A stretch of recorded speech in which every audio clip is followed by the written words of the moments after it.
legends, I hope you're all fantastic. Time for another coffee break chat. I'm going to make myself a coffee. I've got some Ethiopian Limu single origin beans from my local roaster, which smell fantastic. This is a fresh bag as well. There's nothing like cracking a fresh bag. So I'm going to weigh myself some coffee.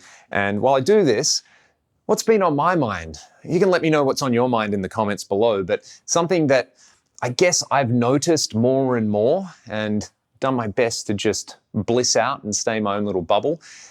But I figured maybe I just breach the waters on here while I'm doing this, while I'm doing something that's part of my everyday routine. Maybe I'll have some ideas that aren't completely trash, but like guitar rage bait in particular.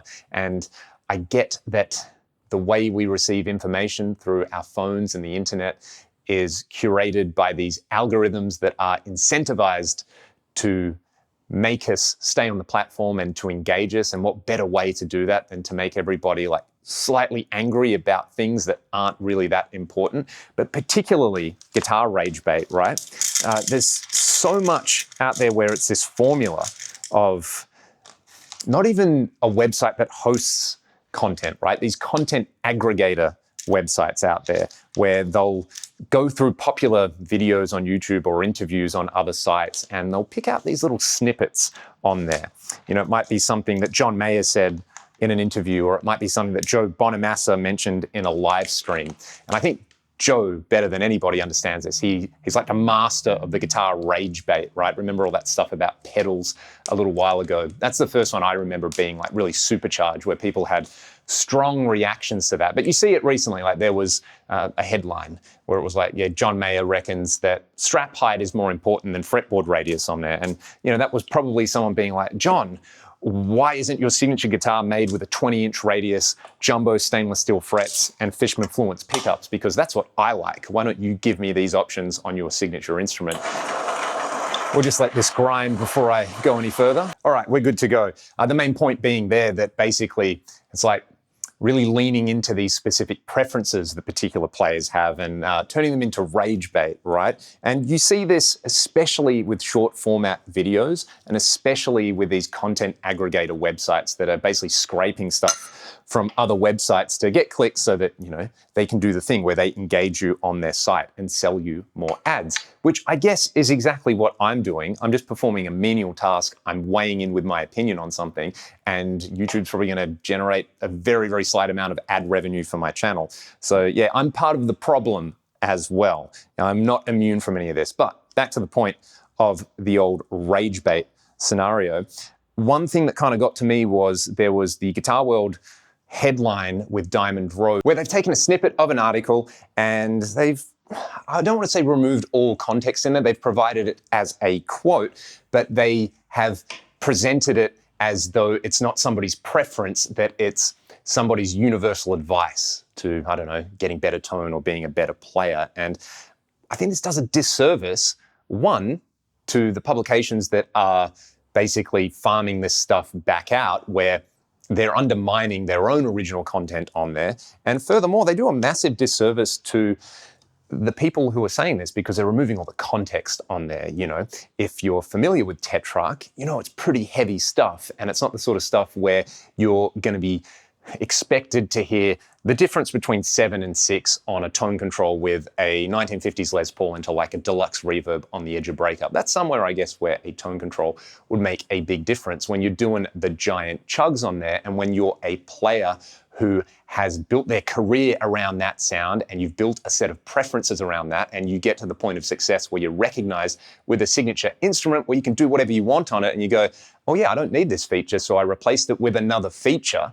And then it gets represented as, oh, nobody needs this thing. Idiot guitar players, I know everything that's best. That misrepresentation, I guess it's at the heart of rage bait, but I think it's just something that if we're not aware of it, we need to constantly remind ourselves about, like constantly reminding yourself that you actually need a cup to pour coffee into. Much, much better. All right, I'm going to weigh these out. You can turn this into a rage bait article about Leon Todd's coffee routine where, you know, he uses the droplet dispersal technique on his beans and then uses a particular ratio.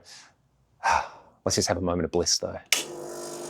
I love that sound. All right, the moment of truth. How has this turned out? Smells good. I did not adjust my grind on here, so I'm imagining that There might be a few things that I want to tweak. Let's see.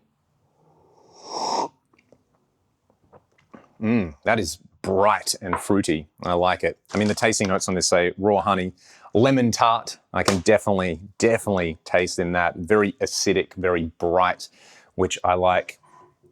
Do I want to do milk with this? It's not really the sort of coffee you would traditionally think with milk. You know what? It's my preference. I'm going to do it. The good old farmhouse gold, the blue top milk. I'm going to grab a little bit of this and chuck it in here. And while I'm doing that, I'm waiting for this to heat up. Try to remember what my point was. Yeah, we can obviously do better by not falling for this Ragebait and being very aware of it. And I guess being open to the fact that other people have other preferences. And that's what makes guitar and music interesting, right? It is so easy to forget that it's that variety and that expression that we're all going for. You know, there's no one correct way to express yourself with music. If there was, it would be pretty boring. It wouldn't have all the nuance and it wouldn't have all the excitement about it that we get hooked on. It would just be another menial task that we all do. All right, I'm going to froth some milk while we go here. I'll right back after this.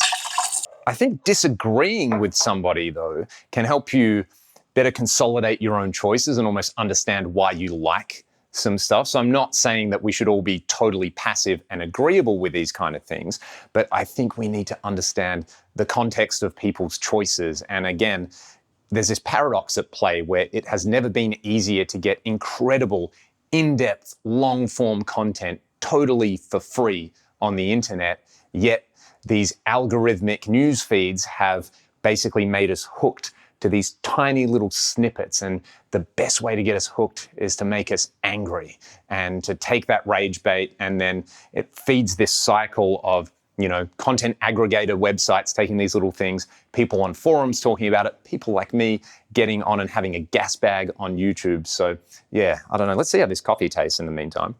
The opposite of your dark roasty kind of thing on there. This is like, I need to make a dumb analogy in here, right?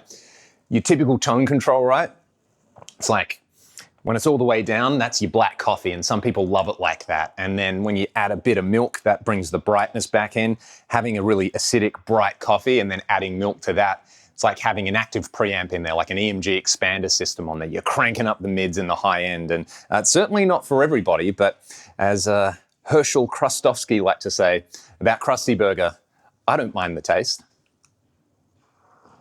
I don't think there's really any moral to this story at all. I just wanted to express my very slight disappointment with the way some organizations like to pump up Ragebait. And you see this with YouTube channels as well, where people go from, I think, making really valuable in-depth content to maybe just churning out the kind of mid-tier Ragebait slop that people are going to click on and, you know, weigh in and go like, oh, back in my day, we didn't do that. So I think we can all be a bit better, can't we? What do you all think? Let me know in the comment section below.